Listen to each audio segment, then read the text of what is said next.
Shalom Bapak Ibu, saudara-saudari yang terkasih dalam Tuhan. Jumpa lagi dengan saya dalam renungan singkat hari ini.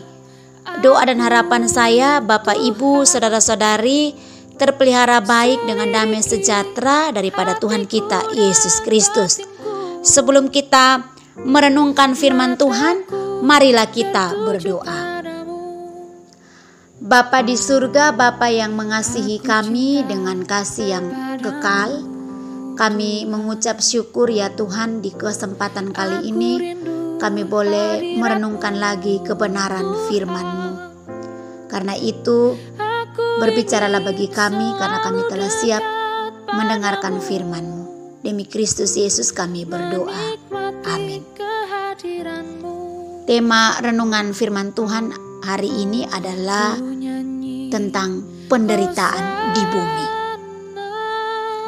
Bapak Ibu, saudara-saudari yang terkasih dalam Kristus, semua penderitaan di bumi berasal mula dari hukuman Allah atas dosa Adam. Tapi tidak semua penderitaan yang kita alami hari ini merupakan hukuman Allah secara langsung. Pemahaman ini penting kita hayati di tengah pandemi COVID-19 saat ini, ketika banyak orang bertanya-tanya apakah pandemi ini adalah hukuman Allah atas manusia, atau juga penderitaan sakit penyakit lainnya. Sebelumnya seperti Black Death pada abad ke-14 dan Spanish Flu pada abad yang ke-20 dan malapetaka lainnya. Harus dipahami berdasarkan kenyataan bahwa selama bumi yang lama ini ada, maka segala bentuk bencana akan selalu ada. Bapak Ibu, saudara-saudari yang terkasih dalam Kristus, Rasul Paulus menulis bahwa seluruh ciptaan sekarang takluk kepada kesia-siaan dan perbudakan kebinasaan. Karena seluruh makhluk atau ciptaan telah ditaklukkan kepada kesia-siaan, bukan oleh kehendaknya sendiri, tetapi oleh kehendak Dia yang telah menaklukkannya. Tetapi dalam pengharapan, karena makhluk itu sendiri juga akan dimerdekakan dari perbudakan kebinasaan dan masuk ke dalam kemerdekaan kemuliaan anak-anak Allah. Sebab kita tahu bahwa sampai sekarang segala makhluk sama-sama mengeluh dan sama-sama merasa sakit bersalin. Roma 8 ayat 20 sampai dengan 22. Takluk kepada kesia-siaan berarti ciptaan ini tidak lagi berada dalam keadaan sebagaimana yang semula ketika diciptakan. Demikian juga dengan perbudakan kebinasaan. Berarti bahwa seluruh ciptaan sedang diperbudak di bawah dominasi kerusakan. Bapak Ibu, saudara-saudari yang terkasih dalam Kristus, selama zaman yang lama ini ada, kerusakan bumi dan kelalaian manusia saling berinteraksi dan berperan dalam berbagai malapetaka yang terjadi. Dan kita tidak berdaya di bawah kuasa alam, penyakit, dan tentunya kematian.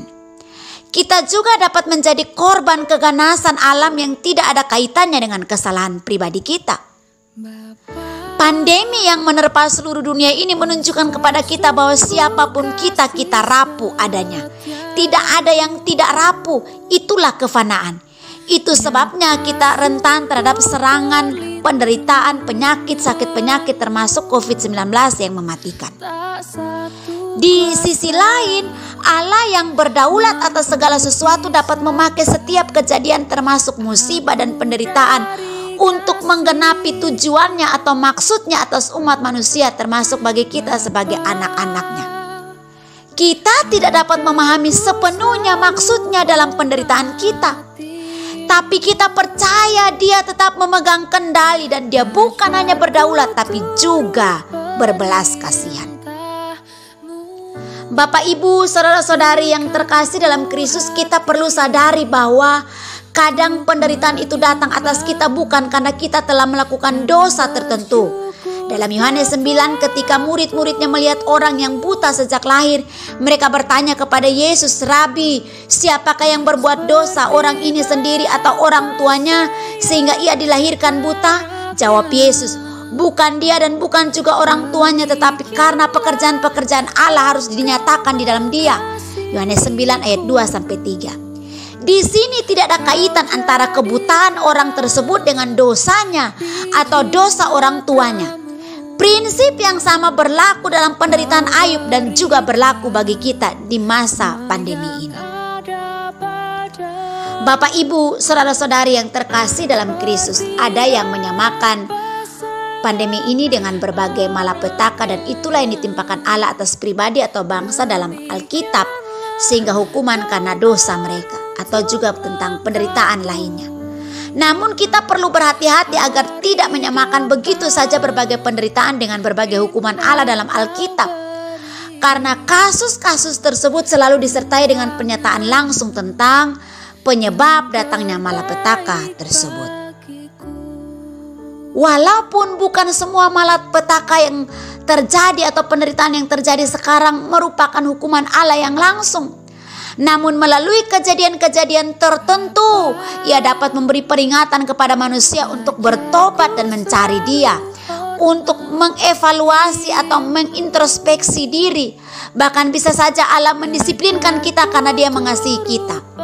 Tuhan mengajar orang yang dikasihinya, dan Ia menyesah orang yang diakuinya sebagai anak. Ibrani 12 ayat 6 dikatakan di sana. Ada satu contoh tentang hukuman Allah secara pribadi dalam Yohanes pasal yang ke-5. Setelah menyembuhkan orang yang lumpuh di kolam Bethesda, Yesus berkata kepadanya, "Engkau telah sembuh. Jangan berbuat dosa lagi supaya padamu jangan terjadi yang lebih buruk." Yohanes 5 ayat 14. Di sini terdapat kaitan antara dosa orang tersebut dengan penyakitnya.